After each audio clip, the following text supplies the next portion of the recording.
Hi, my name is Charlie Sullivan with AEI Corporation. I've worked in the fire protection industry for over 20 years, and I've been involved in the investigator side of the industry for the last 11 years. Title of this presentation is Commercial Kitchen Cooking Operations Post-Fire Investigation. The presentation will deal with the things we find after we've had a restaurant fire, things that contributed to the cause, etc., etc. We have chefs that like to show off. We have large flames that get up into the ductwork. These can inadvertently activate the system, or if there's significant grease buildup in the plenum area and or the duct of the commercial kitchen hood, it could ignite, it could start a fire. We can see like a Benihana's type cooking operation. They like to show off. They get these large flames going. These can contribute to and start a fire. Cooking appliances can start fires along the range, deep fat fryers, griddles. What we're trying to avoid is a fire like we're starting to see here, where it gets away from the ductwork, it gets into an attic, and the building becomes completely involved in the fire. Eventually, the building is a total loss.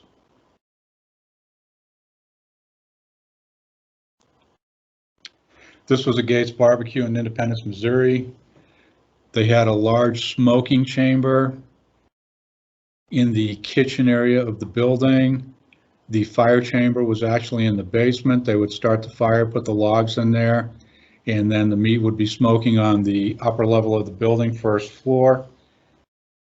A lot of grease accumulation involved with this fire, the ductwork, creosote, build up everywhere. The fire started, the fire got away from the ductwork, and the building became totally involved, and the building was a total loss. This was the Bear Creek Saloon in Pagosa Springs, Colorado. Again, a grease fire in the ductwork, and the building was a total loss. This was the kitchen area in the Bear Creek Saloon. We had excessive grease buildup in the ductwork. It couldn't be cleaned properly. The fire got out of control. It was an older building, and the building ended up on the ground. These are images of different restaurant fires after the fire. We can see how quickly they become involved in the fire if the fire gets away from the kitchen hood and the ductwork.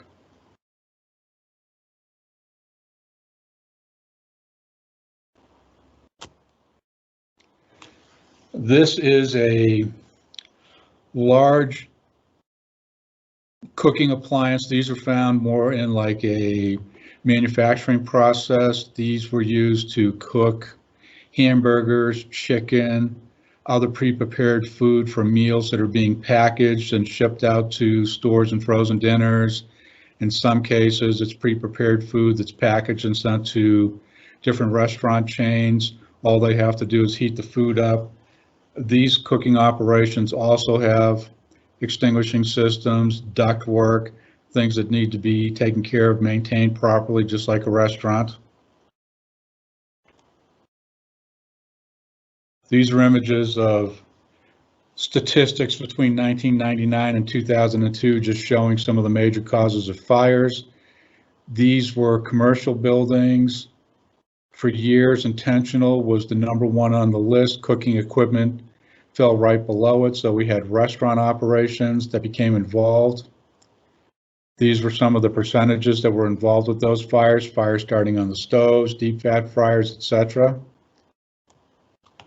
From 2004 to 2013, we can see that there was a significant change in the statistic. And if you look closely, you'll notice intentional has fallen well below cooking. So these were non-residential building fires, and we can see the cooking fires moved to the top of the list and involved in excess of 25% of the fires in commercial buildings. Applicable codes. We have everything starting in the International Building Code. As we go through the International Building Code, we will find a chapter for fire protection within that code. It gives you some basic guidelines and then refers you to the International Fire Code. These are the two that are usually adopted as an ordinance by a city, a state, a county. Everything else falls in place underneath that. We have the International Mechanical Code. When we're talking about commercial cooking operations, we have NFPA 17A, the standard for installation of wet chemical extinguishing systems, which this presentation will primarily deal with. There are other types of fire protection systems that can be used in kitchen hoods, but primarily what we see today are NFPA 17A wet chemical extinguishing systems. NFPA 96 deals with the standard for the ventilation control, fire protection of the commercial cooking operation. So there's a requirement in NFPA 96 that there be an extinguishing system in the commercial hood. NFPA 96 also deals with the ventilation control, which is going to be the ductwork going to the roof of the building and the exhaust fan on the roof of the building. Then we have electrical codes, fuel gas codes, fire extinguishers, other codes that fall in place underneath this. They're not as important in this presentation as the extinguishing system and the ductwork.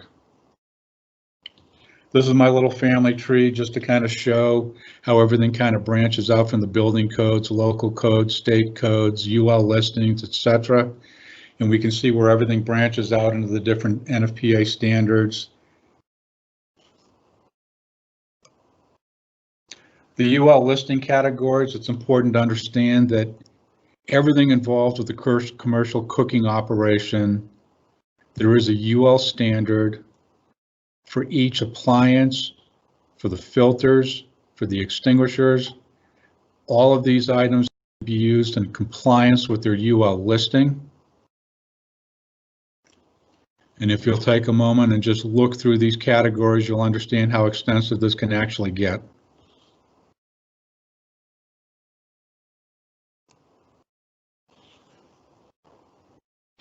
Scope of the presentation, we look at NFPA 17A. It's usually going to be the current edition of NFPA 17A, regardless of what edition of the International Fire Code that's being used, unless the city specifically says we're on this particular edition. But what we need to keep in mind is that the extinguishing systems are constructed in compliance with the most recent edition of NFPA 17A. So if we have a brand new wet chemical extinguishing system, it will be in compliance with the latest edition of NFPA 17A. NFPA 17A covers the extinguishing system installation requirements, the ITM, inspection, testing, and maintenance requirements, who the responsible parties are, and it goes into detail on what a qualified company and trained individuals are. Let's break this down. ITM is inspection, testing, and maintenance, and inspection is a visual examination of the system. It's everything that you can see with your eyes, and you're looking to make sure things appear to be in operating condition and are free of physical damage. Testing is the procedure used to determine if things are functioning. This is when we start putting our hands on things and we're actually functioning things, such as the detection line cables, manual pull stations, and other items on the system. And then maintenance is the work performed to keep everything operational at all times. It is the restaurant owner's responsibility to make sure that the system is always in working order. This includes the extinguishing system, the hood, the duct, and the fan. All of these things work together as one body. If any part of the system isn't functioning, the entire cooking operation should be shut down. These are the basic guidelines right out of NFPA 17A, talking about the inspection, maintenance, and recharging of a system, maintenance requirements. I'm not going to read each one, but take some time, take a look at these, understand the intent of what the code is trying to get across to the building owner and to the company that's servicing the system. So when we talk about a qualified company, we have to ask ourselves, what is a qualified company? Well, this company has a warehouse. They're licensed, and they have an office. Is this truly a licensed company? It's the restaurant owner's responsibility to request documentation from the service company to make sure that they do comply with the state, local, and national codes regarding qualified companies. Are the technicians certified? Is the company licensed, et cetera, et cetera. 2015 International Fire Code is where we pick up commercial kitchen hoods and the frequencies for cleaning. This is also outlined in NFPA 96. As we look at this particular standard, prior to this edition of the code, there was really nothing explaining how a kitchen hood would be cleaned. As we look at section 609.3.3.2, grease accumulation, at the very bottom, we can see such components shall be cleaned in accordance with the AASI C10 manual. This is the first time we've had a standard that shows us how a kitchen hood needs to be cleaned. So we look to the fire code for guidance. This tells us what the frequency should be, but now we actually have a standard that tells us this is how the hood, duct, and fan will be cleaned and inspected. So the IFC adopts the ANSI ICA C10 manual. ICA is the International Kitchen Exhaust Cleaning Association. They also provide certifications to cleaning company. They can go to training classes. The technicians can become certified. All through the ANSI ICA C10 manual is referenced requirements of NFPA 96. So we talked about NFPA 96 a little earlier, and we're going to get in more in depth with 96. But the ANSI ICA C10 manual is the standard for cleaning of commercial kitchen cooking operations. NFPA 96 is the standard for ventilation control and fire protection of commercial cooking operations. It provides the minimum fire safety requirements, preventative and operative. The purpose is to reduce the potential for the fire hazard of the cooking operation. Companies working on the systems need to be familiar with its contents, even where IFC and IMC are used for enforcement. There's two types of hood. A type 1 hood is appliances that produce grease and smoke. A type 2 hood would be used for heat and steam. Requirements of NFPA 96 are not applicable to a type 2 hood unless the hood shares a common duct with a type 1 hood. So hoods need to be cleaned on a prescribed basis, which is outlined in NFPA 96. It's also outlined in the International Fire Code. The entire hood duct exhaust system shall be inspected for grease accumulation. In the areas found contaminated shall be cleaned. If an area of the duct interior cannot be accessed for cleaning, access panels shall be installed. And solid fuel cooking appliances are inspected weekly and cleaned when contaminated. Solid fuel is going to be any type of appliance that uses wood, charcoal, or anything like that. If any part of the fuel source is derived from a solid fuel, then this particular cooking appliance needs to be underneath a type 1 hood by itself. They can also be underneath a chimney, such as smokers or pizza ovens. They can just have a chimney that goes up through the roof.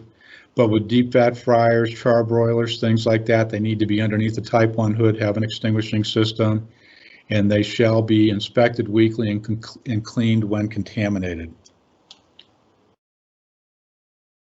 So ANSI ICA is the guidelines for the kitchen exhaust cleaning frequency. NFPA 96 is referenced throughout the standard. It also requires that a service report be provided to the building owner when the cleaning is completed. It also outlines how the documentation of the work performed should include service reports, photography, preferably photography from before and after the cleaning. So we want to take pictures when we walk in, see what everything looks like, and then we want to take pictures after it's been cleaned so that we can provide them to the building owner. The International Fire Code had no guidance regarding what a report should look like. the ANSI ICA manual does outline what should be included on an inspection report after a cleaning is completed of the hood, the duct, and the exhaust fan. So let's start talking about fires. So after we have a fire in a commercial, with a commercial cooking fire, if the fire was determined to have originated on the cooking line or in the hood duct exhaust system, extended and caused damage outside of the commercial cooking operation, further investigation of the cooking operation is required. Often, fire investigations zero on an appliance. This is where the fire started.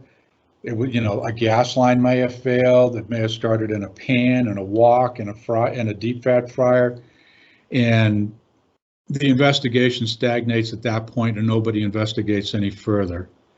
More recently, people have started to understand that we have two things in place that are there to prevent a fire from bringing a building to the ground. One is the extinguishing system in the commercial hood. This should extinguish the fire on the cooking appliances if everything is working the way it should. If the fire gets away from the extinguishing system, the ductwork should contain the fire until the fire department gets there. It should contain the fire for a longer period of time, but what we're looking at is that this fire is contained in the ductwork until fire officials can get there and start extinguishing the fire themselves.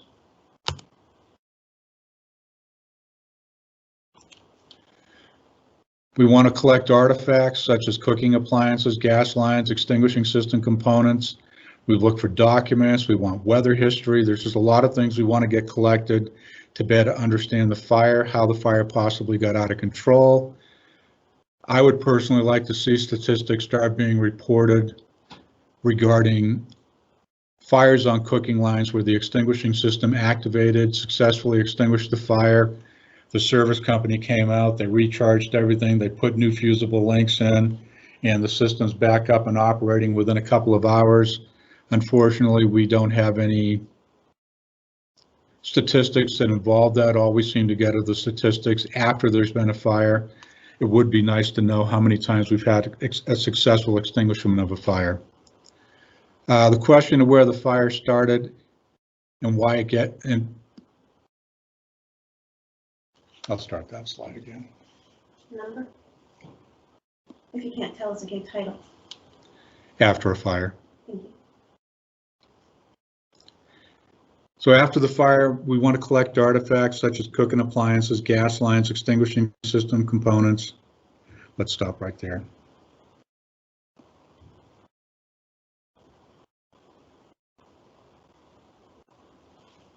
Okay, I'm going to start again. After a fire, artifacts are collected such as cooking appliances, gas lines, extinguishing system components, documents, weather history, anything we can get our hands on that help us explain what may have happened with this system. The question of where the fire started and why gets answered. We want to zero in on a particular area. We want to understand this is our area of origin. If we can come up with a point of origin, that's even better, but the area of origin of the fire would be important to let us understand why the extinguishing system possibly failed, why the ductwork failed, why the fire wasn't contained. Often the question of why the fire extended goes unanswered. When we talk about extension, we're talking about the fire getting away from the hood and the duct, getting into an attic, running unabated, and bringing a building to the ground. The bigger question, what failed regarding commercial cooking operation and allowed the fire to extend?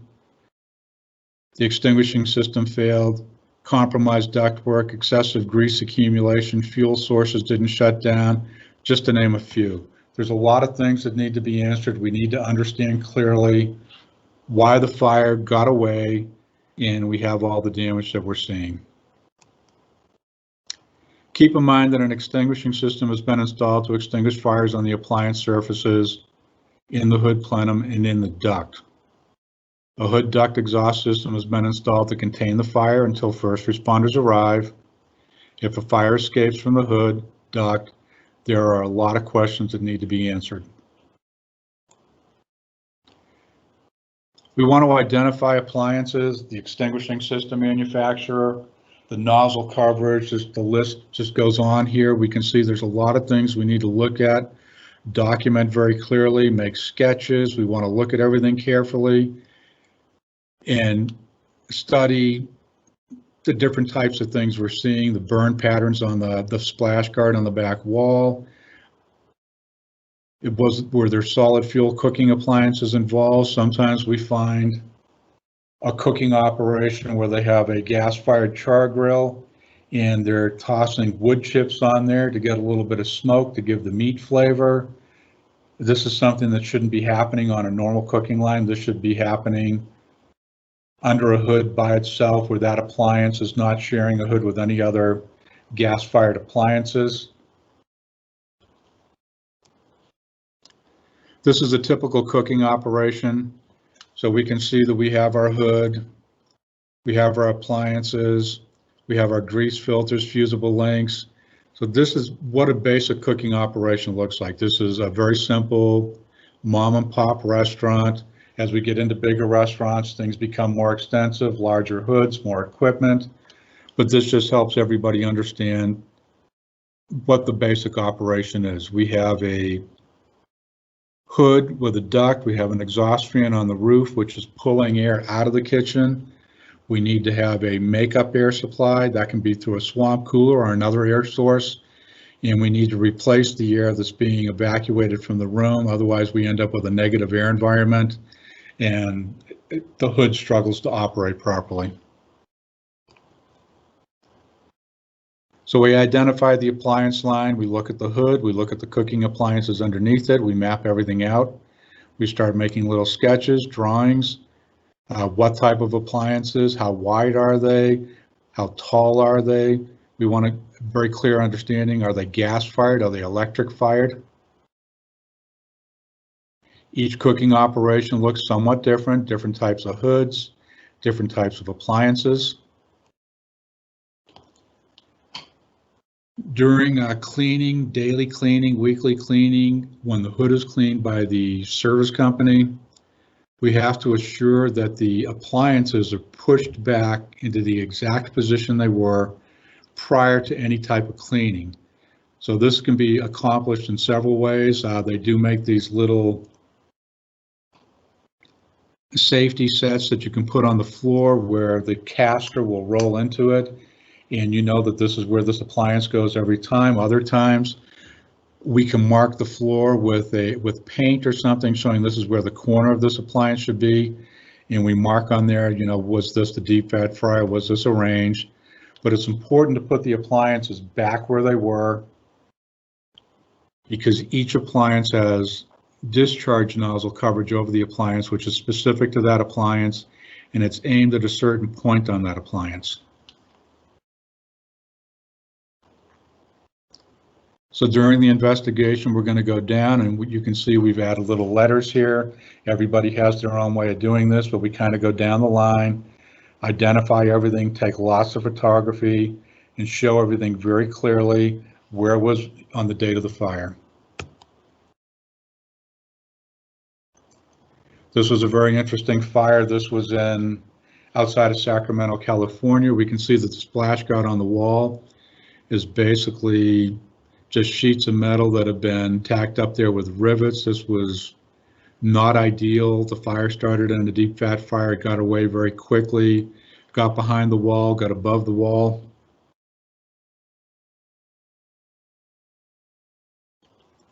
As we're doing the investigation, we want to know, did the wet chemical system activate?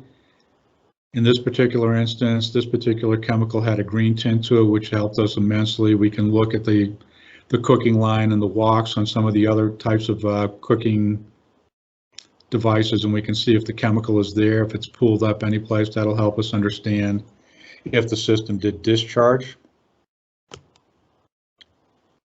We look at the agent tanks.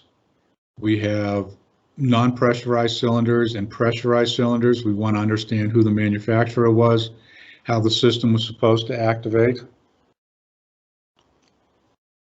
So in the previous picture, we had non-pressurized cylinders.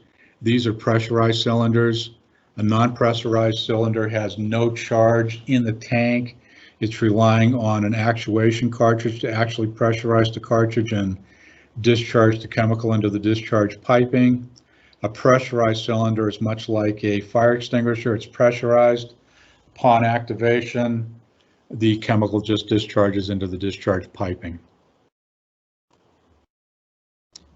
And again, we can see there are many types of systems, different manufacturers. We can't anticipate that everything's going to look the same in every restaurant. We look at the tanks. We can see that on the picture on the right, we have a yellow arrow. On the green, that means that the tank is charged. On the left side, we have the yellow arrow is in the red, which means that the tank discharged.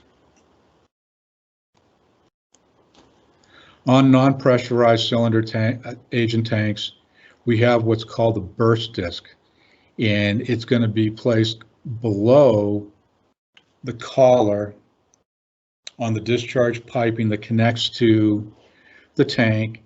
And we can see as we zoom in, it's just kind of a little aluminum disc. It's already been perforated. And what we're looking for is what we see in this picture, where we can see that the burst disc has opened. That's allowed the chemical to discharge into the discharge piping. We have actuation cartridges. This particular type of actuation cartridge is on an Ansel system. This is what pressurizes the agent tank to allow the chemical to discharge into the discharge piping. We take the actuation cartridge off of the control head and we look to make sure that it was punctured and that the nitrogen or the carbon dioxide in the cartridge pressurized the agent tank.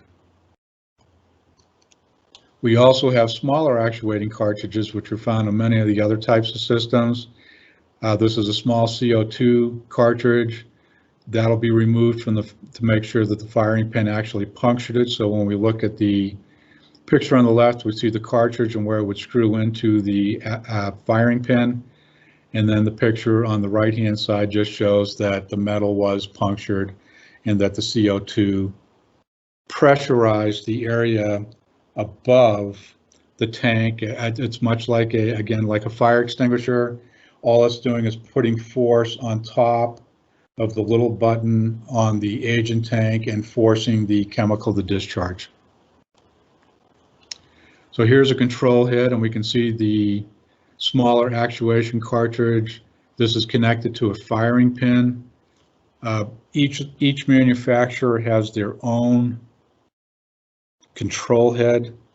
So as we look at Pyrochem, Badger, Amerex, Ansel, they have equipment that is specific to their systems. It's only used with their systems. This is a Pyrochem control head. We can see on the right-hand side, when the system activates, there's a Microswitch. This will control various functions with the system. It could be shutting down fans, putting systems into alarm. It could be shutting off electrical. One of the things I find wrong with this particular picture is that the wiring has been completed inside of the control head. This is a code violation. This is also a violation of the manufacturer's installation instructions. All electrical connections are required to be completed on the exterior of the control head in a junction box. There's enough wire on the Microswitch to extend to the exterior and slide into a junction box, and then all the wire nuts, all the connections should be completed out there. The problem is that the wire nuts can become intertangled with components on the inside, with the cable, with springs. Different types of things can happen which would cause the control head to fail. We look to see if the control head is in the set position or if it's in the fired position. So we can see we have a little window on here that says set. On the Ansel systems, it's a little tougher, but they also have a window, and you're going to see there's a little red dot there on the control head mechanism, and that's going to be either up or down. It's going to be fired or it's going to be in a set position.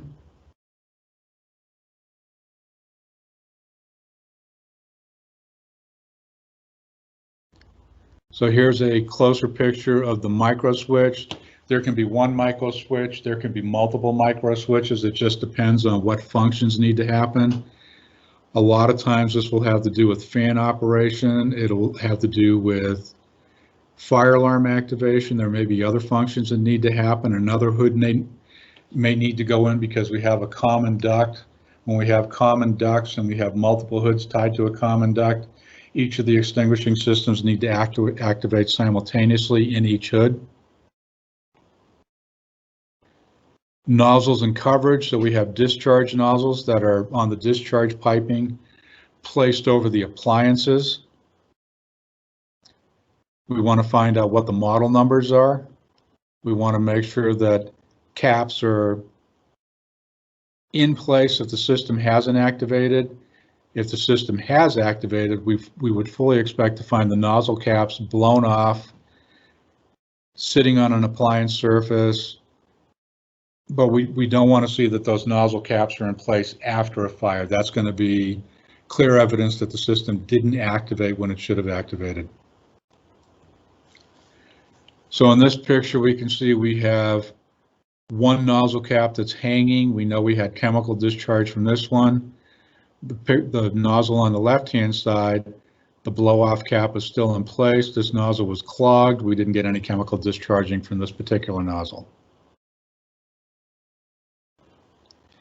We want to check to make sure where the nozzles are aimed. We want to know how far they were from the cooking surface, so we want to know the height off of the cooking surface. We want to know where they were aimed on the cooking surface. Each nozzle has specific instructions for each appliance. Nozzles are specific to manufacturers. So if it's an Ansel system, only Ansel nozzles, Pyrochem, only Pyrochem nozzles. The list goes on. But we look and we measure to make sure where were they aimed? Was it aimed where it was supposed to be?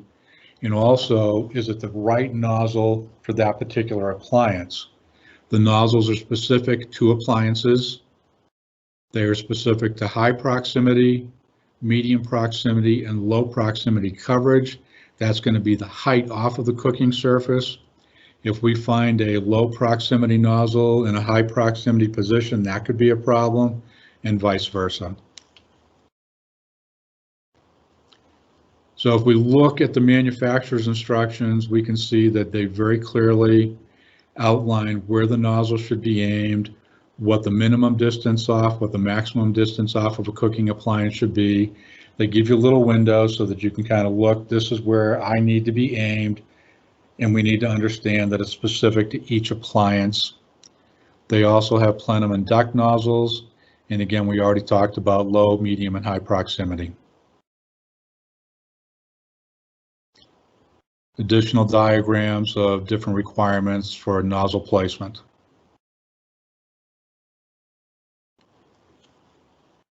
So after a fire, when we're looking during the investigation, we are checking the discharge piping. We want to see, was the discharge piping where it was supposed to be? Was it blocked? Were there any obstructions? And we can see on this particular hood, this was a poorly constructed hood. This was aluminum ductwork. We can see that the ductwork melted. It's unclear how they could have had a filter in this particular location, because we can see where the discharge piping is actually coming down through. It could have been as simple that the piping fell from a connector that was up above, but it was really hard to tell in this instance because a lot of the components on this system melted during the fire. So during the investigation, we want to go down the cooking line and we're going to identify the location of the appliance nozzles, the duct nozzles, and the plenum nozzles. We want to see where the link brackets were. So a lot of times what we'll do is we will number everything on the hood exterior to make it easier to take a picture. And we can see on the far left we have P1, that would be a plenum nozzle. A little lower we can see 1, 2, 3, 4. Those are going to be the appliance nozzles. As we come over to the right side of the picture, we can see a D1, that's a duct nozzle. And then we can see B2, that's going to be a link bracket, and that's going to hold a fusible link. We want to verify that the discharge piping was not obstructed in any way. How we complete this task, this is the preferable method for me, is to put balloons on each of the nozzles and hook up a CO2 or a nitrogen tank on the other side of the system where we've disconnected the discharge piping from the agent tank, and we discharge nitrogen or CO2 into the agent piping, and we see if the nozzles blow up. If we see that everything's blowing up relatively equally, we know that we more than likely don't have any obstructions that are prohibiting chemical from discharging from the nozzles. If we were to look at the system and we saw a nozzle, a balloon that didn't blow up on one of the nozzles, that would be considered a blocked nozzle. So we have automatic detection on the system. So we have manual operation of a system and automatic detection. Automatic detection are the fusible links that are installed in the plenum area of the hood over the appliances. So we have our cooking appliances under the hood. Just above those appliances, we're going to see grease filters. Behind those grease filters is considered the plenum area. This is where we're going to find our fusible links and our link brackets. It's important to note the position of the fusible link in the link bracket. If it's too close to the side of travel back to the control head, that could inhibit the tension from being released and allowing the chemical to discharge from the system. So after a fire, we're looking, and we can see in this particular instance, we've got our link brackets, and we're not finding any remnants of the fusible links, which is indicative that the fusible links did fuse and function during the fire. When we're looking at the automatic detection line, we're also checking how many feet of cable are there, how many corner pulleys are there. These are all things that are governed by the manufacturer's installation instructions. We can't exceed what their maximum requirement for these particular things are. So if we have too much cable, if we have too many corner pulleys, these could affect the operation of the system. Manual activation is going to be a pull station on the system. So we have a manual pull station that has a cable that goes back to the control head. We pull the pull pin, or we just pull the station. By pulling that, we are creating tension that is pulling on a mechanism inside of the control head, which causes the system to activate. Fuel sources, we're going to have gas and electric. These are gas valves that are on the gas lines to the appliances. The code requirement is that all fuel sources need to shut down when there is a fire on a cooking line. An automatic gas valve will release when the tension is released, so it's being held in the open position by a cable. We can see the picture on the bottom left was a system that activated. We can see our little pin is down on the red zone, which means that the system fired. Picture on the right shows the pin is in the proper position. It's holding it in the open position. We need to have visual indication. This is letting us know that the fuel source did shut down.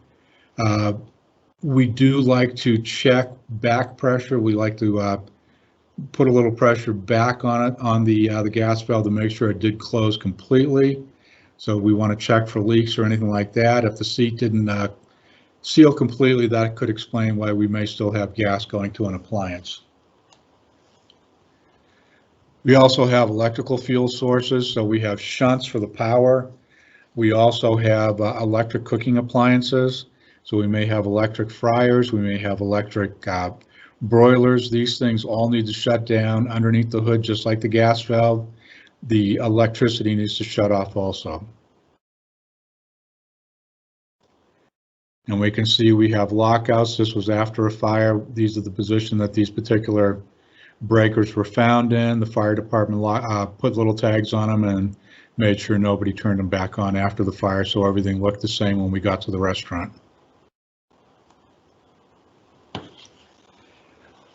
We have to understand how the ductwork is placed in a building. We have concerns about combustible construction, minimum distances from the combustible construction.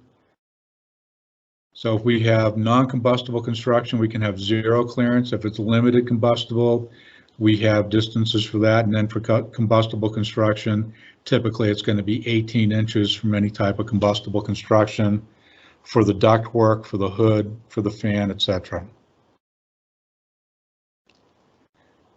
These are pictures of a couple of fires we had recently. We can see that the duct wrap that was put in place to provide a minimum clearance from combustible construction was not installed all the way to the base of the fan on the roof, and we can see that the heat radiating from the ductwork actually ignited the combustible construction in that area, and this is why this fire extended in a space above a drop ceiling. A different image, we can see we had ductwork right up on the joists in the building. We can see that the joists are charred. In this case, the fire wasn't a result of any type of construction. It didn't really cause a lot of damage, but we can see the charring. We also need to keep in mind, as we look at the top left where we see the red tape, we have penetrations going into the duct, and we can see that there's grease leaking from those penetrations. Penetrations need to be leak tight, they need to be welded, or another type of item needs to be used to make sure the grease can't leak. The grease on the exterior metal surface becomes a fuel source, and when it becomes hot enough, it will self-ignite. And we can see this particular ductwork, we were less than 2 inches from the combustible construction. This is a code violation. It just kind of helped us understand the standard of care that was taking place in this building.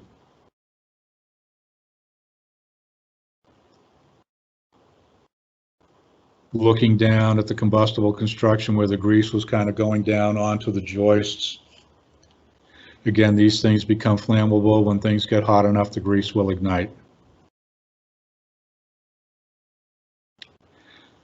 Hood construction is important. Hoods are supposed to be constructed to the International Mechanical Code and NFPA 96 standards. They tell you what type of metal is supposed to be used, how thick the metal would be. In this particular fire, we can see that on the right-hand side, we had the actual fire. This was the cooking line. The cooking line on the left was unaffected.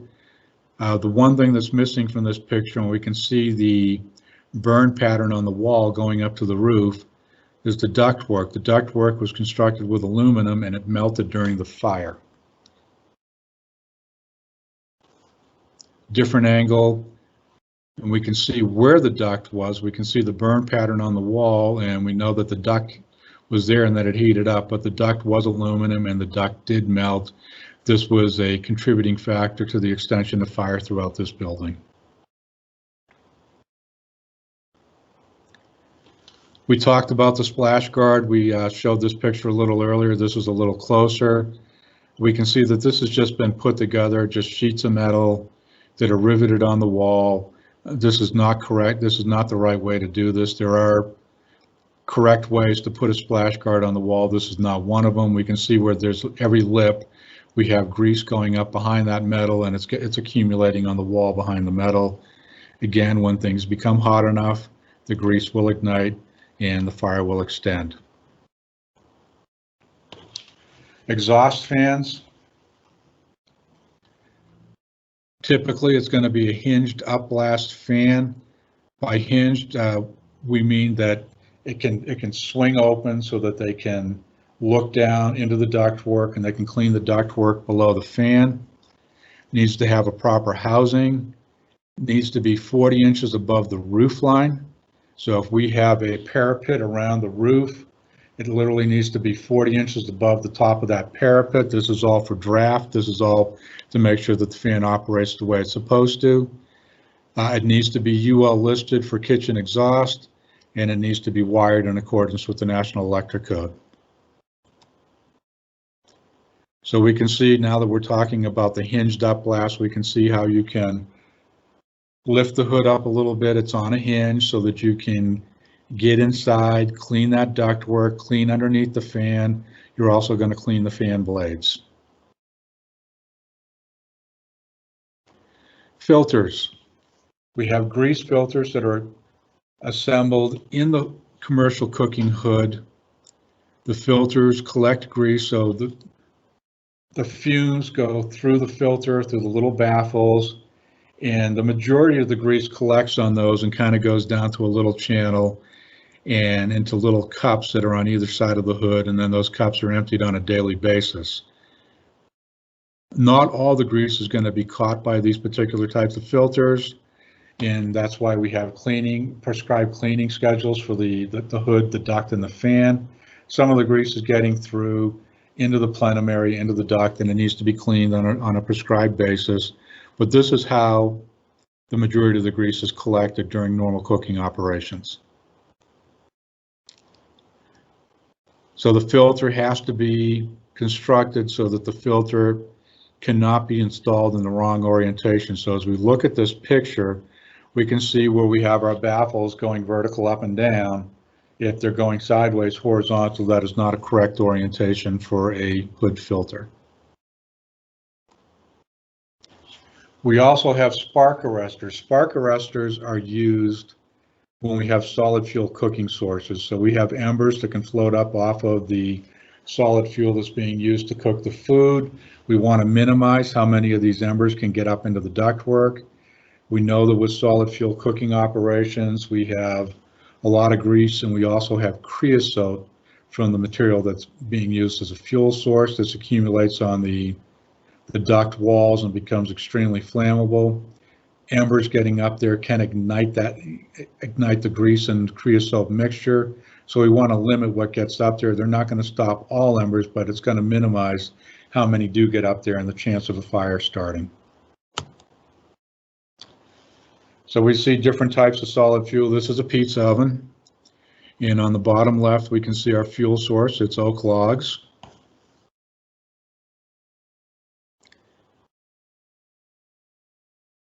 We also have access panels that are installed along the ductwork. Any place there's a change in direction, any place that you cannot get from top to bottom to do cleaning to get the grease and creosote or just grease off of a duct wall, access panels are required to be installed. The access panels need to be liquid tight, which means they're going to have a seal. In this particular case, we can see that this access panel was metal on metal. We can see on the bottom side of it where the grease was leaking out. This was not a correct installation for an access panel. So as we take that cover off, we can see all the grease behind that. And we can see we have metal on metal. We don't have a gasket. We don't have any type of fire caulking or anything else that would inhibit grease from leaking between the metal.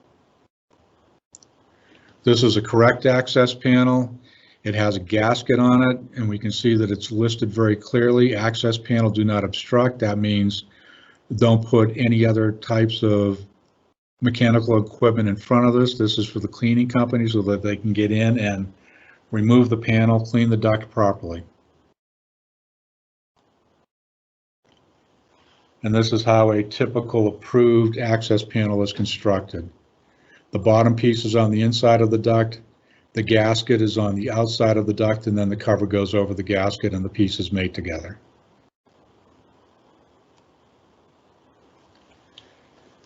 So here's some issues that we have. Sometimes we have access panels, but they're not accessible.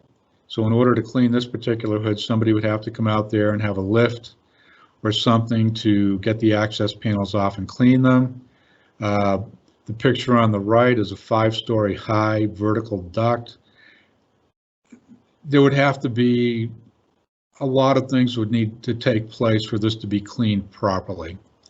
So, I mean, you're going to need a lift, you're going to need ladders, a lot of different things. It's going to be extremely hard to clean this. This is not the most desirable installation. Common deficiencies. One of the main things we find are clogged nozzles, improper nozzles, and nozzle coverage. After the system gets installed, the restaurant starts moving things around. They might want to squeeze another appliance in. All the nozzle coverage gets thrown off all the way down the line. Clogged nozzles are the result of grease accumulation in the nozzles It's easy for it to happen. It just accumulates. Every 6 months when the service company comes out to do their inspection, they should be removing the nozzles, taking a look to make sure that they're not clogged. If they are clogged, they should be cleaned and or replaced. Improper nozzles, we talked about proper orientation of the nozzles. We need to know that we have the correct nozzle for each appliance. And then we talk about the nozzle coverage. At times we find the actuation cartridge missing, empty, or installed improperly. The detection line cable isn't operational. It slipped off a corner pulley, hardened grease preventing the cable from moving. We have fusible links that are positioned improperly. The fusible link needs to be installed over the appliance. They give you guidelines in the manufacturer's instructions explaining where the fusible link should be installed. Sometimes it will share maybe one or two it'll share a second appliance depending on the position, but typically it's going to be one fusible link per appliance. Another big one is the system's not being inspected and cleaned on a prescribed schedule. The agent tanks aren't serviced, 6 years, 6-year maintenance and 12-year maintenance. The discharge piping not being flushed after the system is activated. So when the chemical is discharged into the discharge piping, it will start to dry and it will crystallize. This can cause a large obstruction and prevent future activation of the system. We also have obstructed discharge piping. It could be grease accumulating in there, becoming hard. Inspection reports not completed properly, so we have the wrong dates, questions answered that don't apply. Many times we find where we have gas-fired appliances, but they've checked off that they also had electric appliances and we don't see any electric appliances, or vice versa. They say that the gas valve functioned, but there's no gas on the cooking line. So these are all things we want to look at carefully when we're doing the investigation. One that looms large in the picture is excessive grease buildup. Unfortunately, a lot of the cleaning companies are doing a less than stellar job when they're cleaning the hood duct and the exhaust fan. We have a lot of grease buildup. In some cases, we have restaurants that just choose not to clean on a prescribed schedule, and the cleaning company comes in and it's almost impossible to clean it. And then another one we have is housekeeping. So the restaurant has duties they're supposed to take care of. One of them is making sure that the cooking area is cleaned at all times. The appliances need to be cleaned and pulled out, cleaned behind, get all the grease off the appliance. This should be happening on a daily or a weekly basis, depending on what type of cooking operation it is. So we're going to start going through some of these common deficiencies. The picture you're looking at right now is a Pyrochem control head, and this was how we found this particular actuation cartridge on this system. This was a friend who allowed me to photograph his system for educational purposes, and when we took the picture off of the control head, this is how we found the actuation cartridge. The service company had been out about a month and a half prior to me coming in to take pictures, and we were at a loss as to explain why the actuation cartridge wasn't in place. And it really comes down to the service company failed to put it back in when they completed their inspection. For a month and a half, if there had been a fire in this restaurant, the system would not have activated.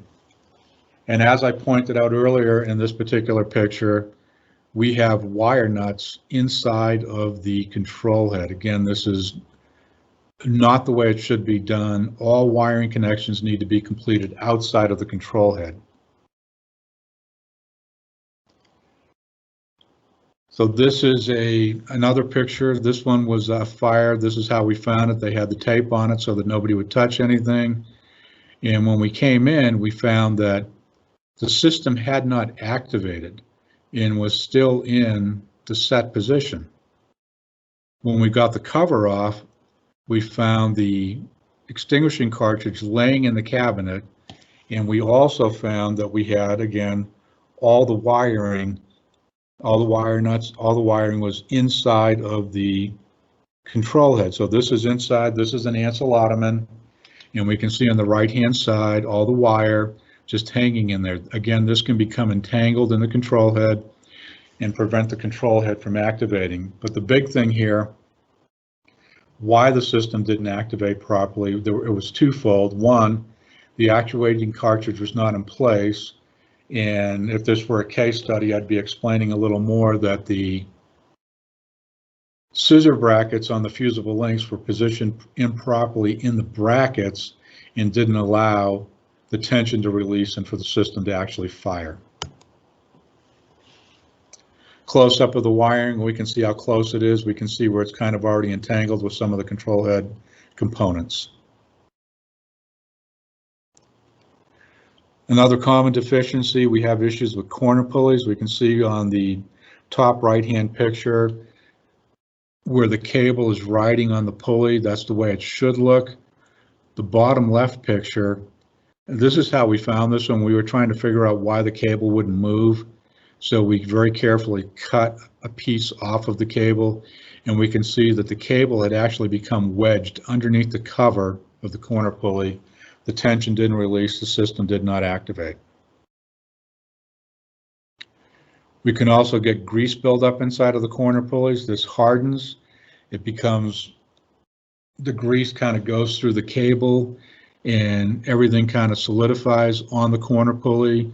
When things go to release, it won't release, it has a hard time traveling and the system doesn't activate.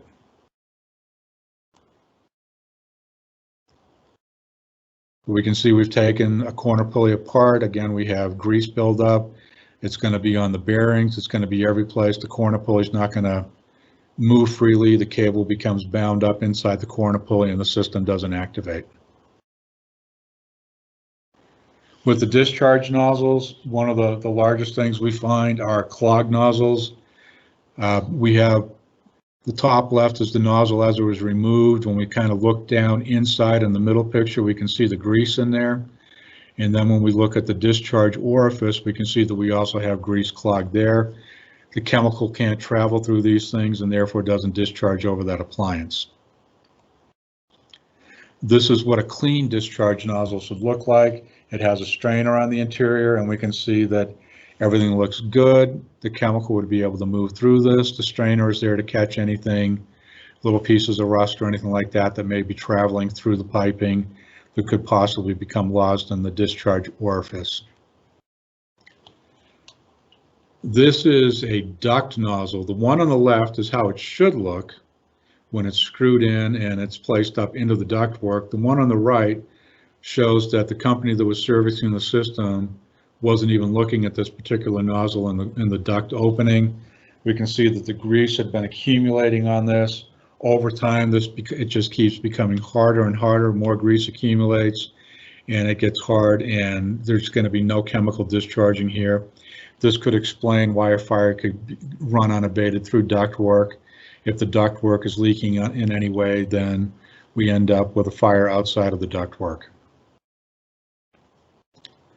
So here's a common obstruction. We can see here's a pipe that we cut and we can see we have grease accumulated on the pipe interior. This is not going to allow the chemical to travel through and get to the discharge nozzles. More pictures of clogged nozzles and clogged piping.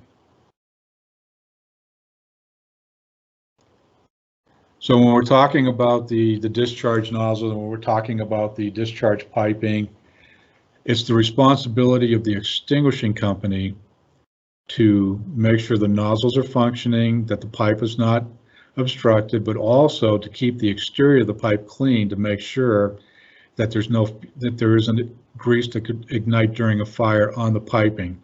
The cleaning company will clean the ductwork, the hood, the plenum, the filters, and the exhaust fan. They will not touch the components of the extinguishing system. They are not licensed or qualified to touch those components.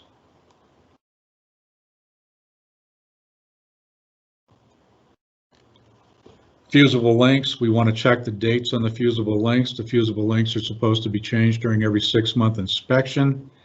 So we expect to find, we look at the date codes. We want to see if they coincide with the year that the system's being inspected.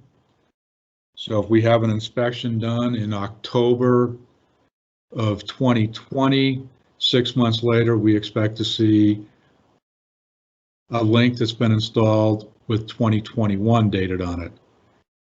Links do have a 5-year shelf life.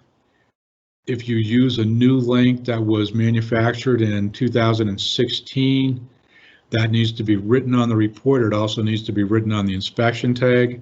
All too often, we don't find these dates written down anyplace. So we're left to assume that links were not changed. So if we're inspecting a system in 2020 and we find links from 2019, 2018, all we can do is, it's implied that the service company did not change the links. Why do we want to change links? If you look at the bottom link, that's a new link. The link on the top side is encased in grease. When we look at the bottom picture, kind of in the center by the S hook, we can see the fusible element on the top. At the top side of that, we can also see that fusible element is encased in grease. This is going to delay the activation time of the fusible link, which could mean the fire could get away, could become bigger than we want it to before the system actuates. Here's a fusible link and a link bracket, and we can see that the link bracket was completely encased in grease. The link did not fuse, it did not release. The fire went unabated in this particular building. But we can see these are some of the problems we come across. This was serviced 2 months before the fire. How this got by a service company is beyond us, but we can see this is a big problem. We have a lot of grease encrusted on that bracket. This is up inside of a duct, and we can see on the left-hand side, we can see we have a lot of grease buildup on the bracket itself, but on the left-hand side, we can see the remnants of the fusible link. The fusible link was too close to the left-hand side of the bracket, which was the direction of travel back to the control head. It became lodged in the conduit opening. The tension did not release, and the system did not discharge chemical. And we can see we have a lot of grease in this particular picture. The link bracket is encased in grease. Then we have the bracket that the cable that the link actually sits in is encased in grease. This picture depicts a fire that we worked on, and we can see the fusible link is still intact. We see our scissor bracket that holds the link, and when this system went to release, it was the bracket was too close to the left-hand side, the direction of travel back to the control head, and it became lodged in the conduit opening. The tension did not release, the chemical did not discharge. These should be centered in the bracket or away from the direction of travel. It would be okay to go a little bit closer to the right-hand side than the left-hand side to allow the bracket to open and let the tension release on the cable.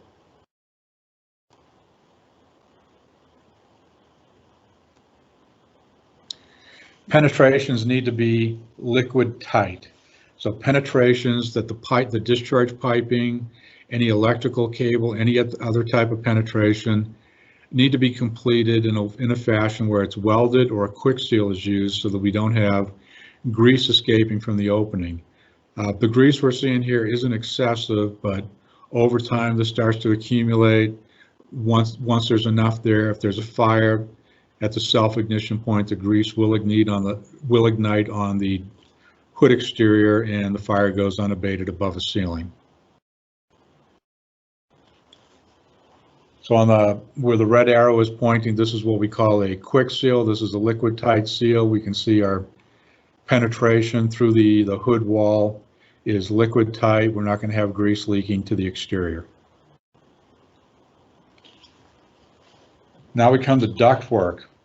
As we can see in this picture, this duct was 24 inches wide by 14 inches tall, and we can see it's completely full of grease and creosote. This was from the Gates Barbecue in Independence, Missouri. This particular section of ductwork weighed over 2,000 pounds. We had to pull it out with a crane. This is unacceptable. A cleaning company should be observant of this. The building owner should be observant.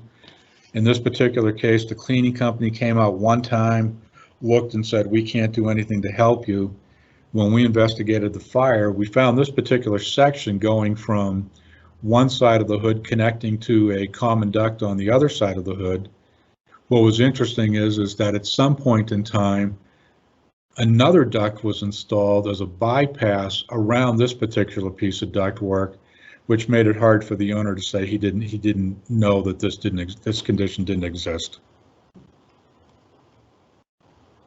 Same restaurant, and we can see just how full the ductwork was.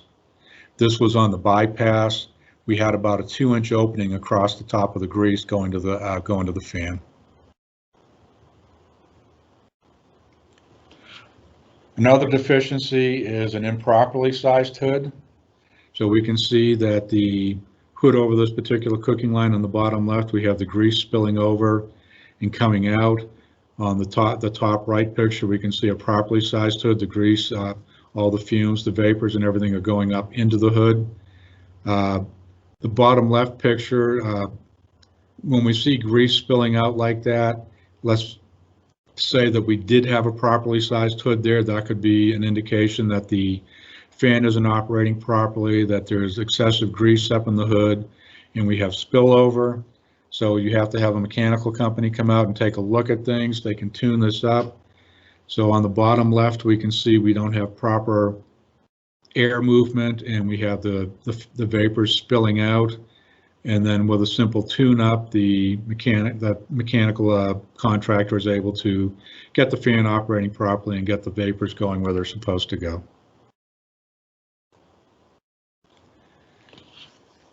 So again, we come back to cleaning. We can see just excessive grease. This was an old water wash hood. There was about 4 to 5 inches of grease along this trough. This was a contributing factor to the extension of the fire in this particular restaurant. Picture again, we can see on the right-hand side, we have a penetration that's not sealed properly. We have a second penetration not sealed properly, and we can see just how much grease can start to accumulate on a duct exterior, again, during a fire. At the self-ignition point, this grease will ignite, and we have a fire that's going unabated up above a ceiling. On the agent tanks, we have what is called the siphon tube.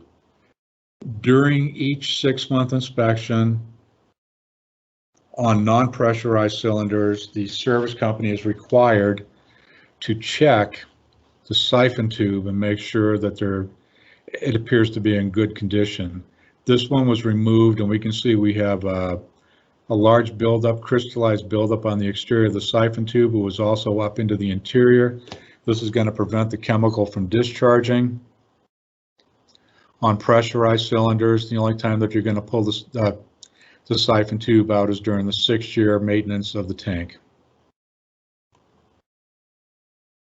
Another deficiency, a grease filter is not fitted properly into the plenum of the hood. So we can see we have a large gap on the left-hand side.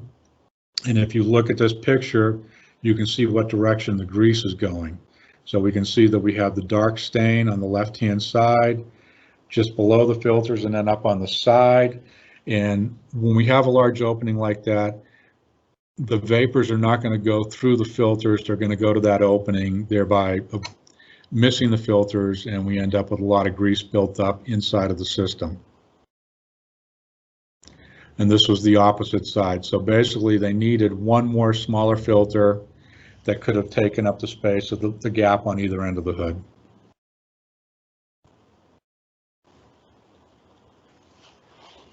This particular picture, our manual pull station is on the top left of the hood. Right below that are 2 fryers. One of the fryers isn't even under the hood. The second fryer is partially under the hood. If there were a fire, it would be almost impossible for somebody on the cooking line cooking to get to this manual pull station and pull this. So if we had a fire in a deep fat fryer, they would not be able to pull this manual pull station. in a timely manner, if at all.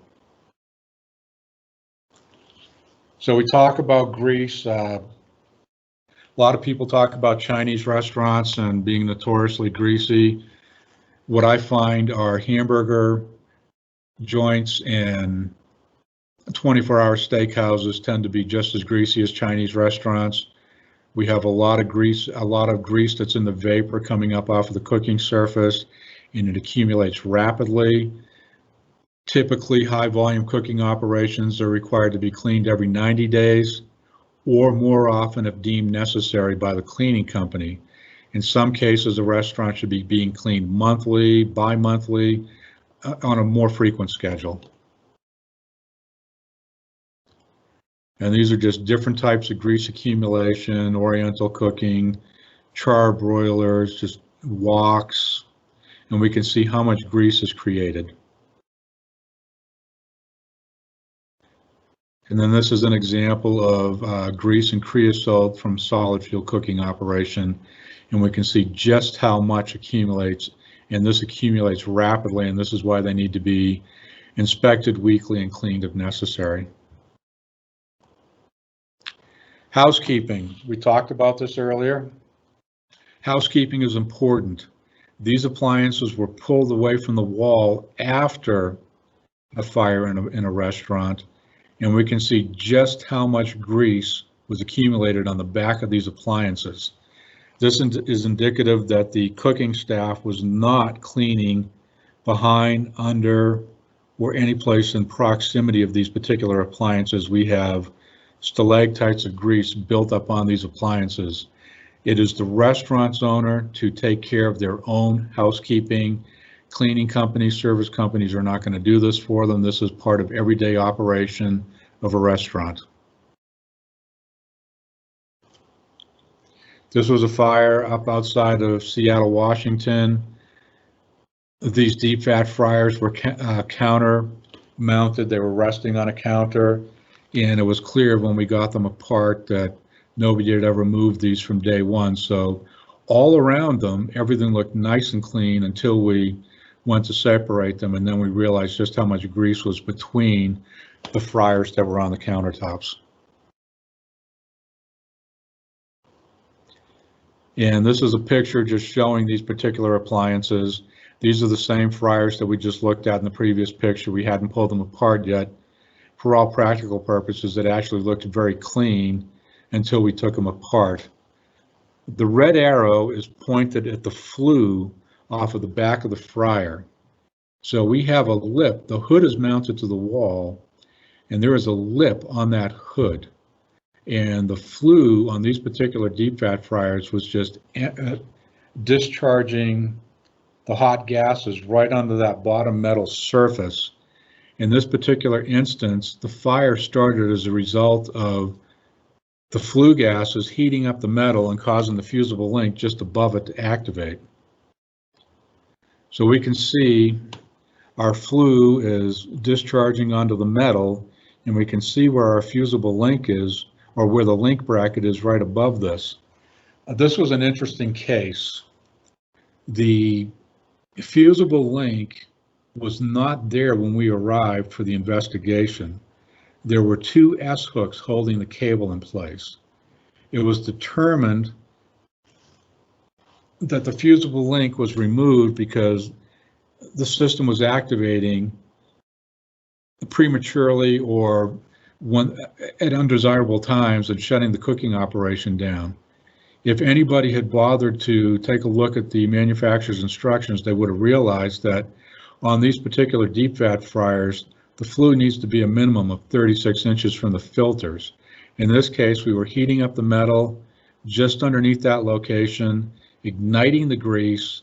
The fire was setting off fusing the link, and then the system would activate and discharge the chemical. The service company's fix, let's put two S hooks together back to back, and that should solve the problem. So this is what we found. Here are the S hooks. No fusible link. And when we got all the buildup off of it, this is what we found. So this is a no-no. This is not desirable. and this is not permissible. Whereas the fan discharging, again, we talked about the fan needing to discharge 40 inches above the roof line. If it's a side mount fan, it needs to be above grade. This one was kind of dumping into a little walkway coming out of an exit, stairs from a lower level. And we can see where all the grease is just discharging into the concrete. And it's actually, that was an emergency exit in the foreground. And I don't know how anybody would have got out of that building if anything were going on. So again, this is a no-no.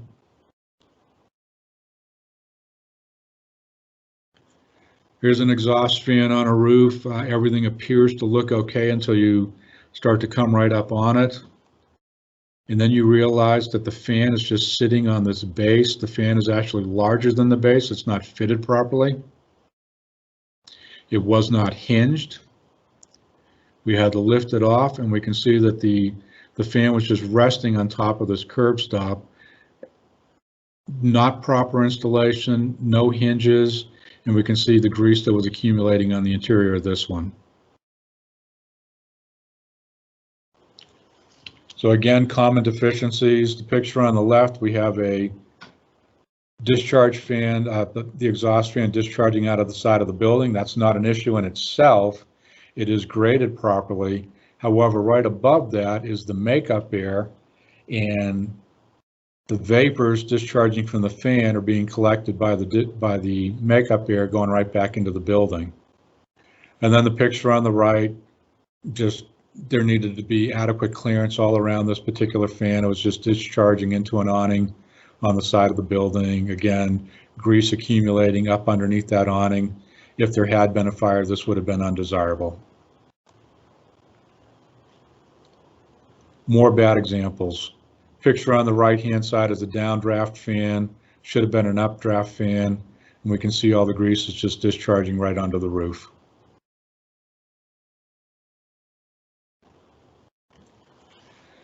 So common deficiencies, we talked about nozzle placement, where the nozzles need to be aimed.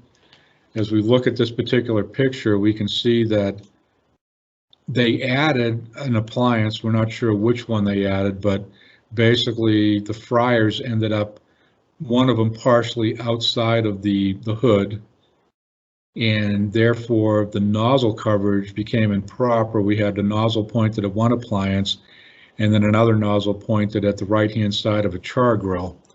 And the deep fat fryer on the far left had no coverage whatsoever. Again, somebody trying to push appliances, add equipment. We end up with nozzles not aimed at the proper location. The nozzles need to be aimed directly at the center of the deep fat fryer vat in order for the chemical to get down into the oil and siphonify and extinguish the fire.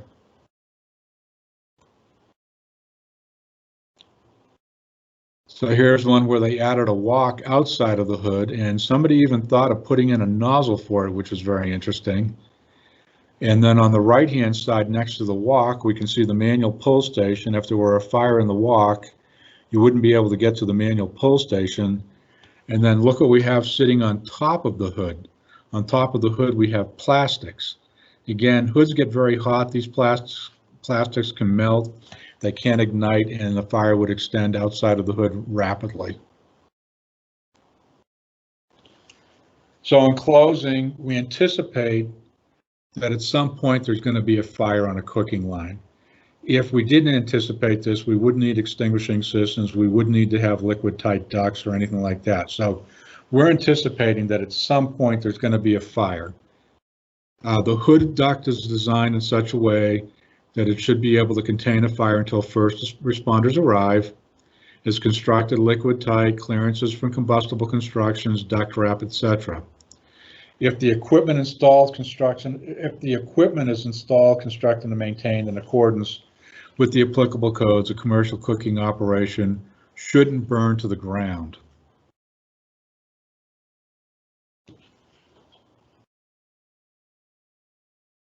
So I'm going to do a quick case study. This was the Ala Moana Mall Mackay Market Food Court in Honolulu. I was representing Panda Express. The fire started in a walk. When this case started, everybody zeroed in on the walk. Nobody paid any attention to the extinguishing system or the ductwork. So when the fire started in the walk, the extinguishing system didn't activate properly. No chemical discharged. The fire extended up through the duct. It was a common duct that it was a branch duct that shared a common duct with 3 other restaurants, and the fire quickly spread up to the roof of the building. A lot of smoke damage in the building. The building didn't have a lot of fire damage, but there was a lot of smoke damage in the building, and this became a very large case. So we had the extensive smoke damage. We had a common duct that went all the way to the roof, and then we had the 4 branch ducts. The mall would be responsible for taking care of the common duct. Each restaurant is responsible for their own branch duct tying into the common duct. So when this fire started, we can see the burn pattern behind the walk. So we see on the left-hand side, this is where the fire started, and it quickly jumped up into the ductwork. The ductwork was not being cleaned properly. The grease ignited, and it extended into the common duct, which was also not being cleaned properly. And then the fire extended up to the roof of the building to the exhaust fan on the roof. When we looked at the picture, one of the things we noticed almost immediately was the blow-off caps were still in place. So the chemical did not discharge from the discharge piping.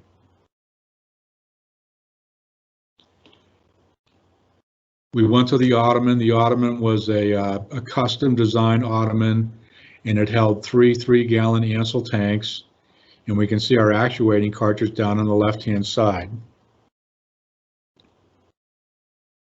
Upon close examination, what we noticed was the actuating cartridge was not assembled to the control head for the extinguishing system correctly. And we can see our rubber gasket, which should be up inside of the control head, is resting on top of the threads for the actuating cartridge. So what we determined is that the design of the ottoman prevented proper installation of the actuating cartridge unless you could pry down on the bottom of the ottoman, which creating enough space to get the actuating cartridge in place. So when the system activated, we had a fusible link fuse. The firing pin fired. It caught part of the burst disc on the actuating cartridge, but at an angle, and all of the nitrogen discharged inside of the cabinet and did not charge the agent tanks, allowing the chemical to discharge through the discharge piping. So this was during the lab exam, and we were trying to, different ways to try and fit this thing up in there, and we realized it just wasn't going to happen. It should also be pointed out in this picture that the wiring, we can see all the wiring there. Again, this wiring should have been completed outside of the inside of the cabinet. So in the restaurant itself, as we started looking at the ductwork, we found one access panel. And when we got up to it and peered in, there was a metal-on-metal access panel, and we can see all of the grease buildup on the interior of this particular duct. So the cleaning company stated that they had removed that panel and they had cleaned. However, there wasn't adequate, there weren't enough access panels on this particular length of duct to clean all areas completely. And we can see along the branch duct where it kind of moves up and it eventually ties into the common duct that we just had all this grease all the way along that length. This became a fuel source for the fire. The fire extended through the branch duct and into the common duct. Closer examination of the common duct going up to the roof when we were trying to explain all the smoke damage we saw, picture that there was a housing installed around this duct. So we had a firewall built around the duct going up the exterior of the building to the roof. And upon close examination, we couldn't find any access panels for cleaning. And as we zoomed in, we started to see that the duct wall was deteriorating, had corroded over time, and this is what was allowing the smoke to billow out and into the firewall and into other parts of the building. At the bottom of the common duct, where the branch ducts were tied in, we found just a pool of grease. So you can see this is with some gloves on and putting our hands down into that grease, you can see just how much grease there actually was. So during this fire, at the time it burned, it did not consume all of the grease. There was still a fuel source there when the fire department arrived.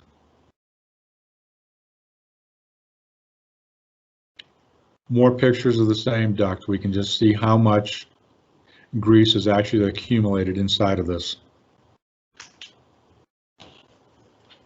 So when we get done with an investigation, this was a nice example of how a lot of things can go wrong during a fire. And the extinguishing system failed. We had a company number one was the installing company, the company who installed the extinguishing system, and they did not provide adequate clearance on the control head to get an actuating cartridge installed. Company number two was the inspection, testing, and maintenance company. They would be the company that comes out every 6 months and does the inspection. They would have to remove that cartridge and then put it back in when they get done with their inspection. So we had two companies that had the opportunity to correct something that failed to do so. The investigation stalled for a period of 2 years. It was everything happened at the walk. You know, this is what everybody zeroed in on, and nobody thought about these other factors that allowed things to become worse than they should have. We had the two cleaning companies. One cleaning company was working for Panda Express cleaning the branch duct. The second cleaning company was allegedly working for the management company, but they cleaning the common duct and they weren't cleaning it often enough. At the beginning of the case, Panda Express was at the top of the ladder. Everybody wanted their money from Panda Express. The outcome, Panda Express fell to the bottom of the ladder. Yes, the fire started in their walk, but for contributing factors that they had nothing to do with, other parties were found to be responsible. So the extinguishing service and installation companies, as well as the cleaning companies, moved to the top of the ladder.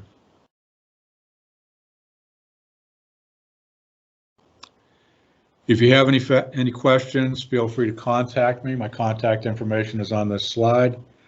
Thank you for taking the time to view this presentation, and I hope to hear from you someday. Thank you.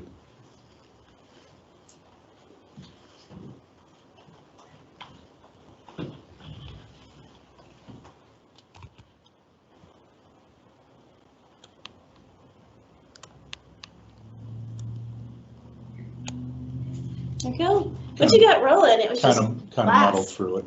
No, once you know what, you just had those first couple of oops. I'm gonna cut all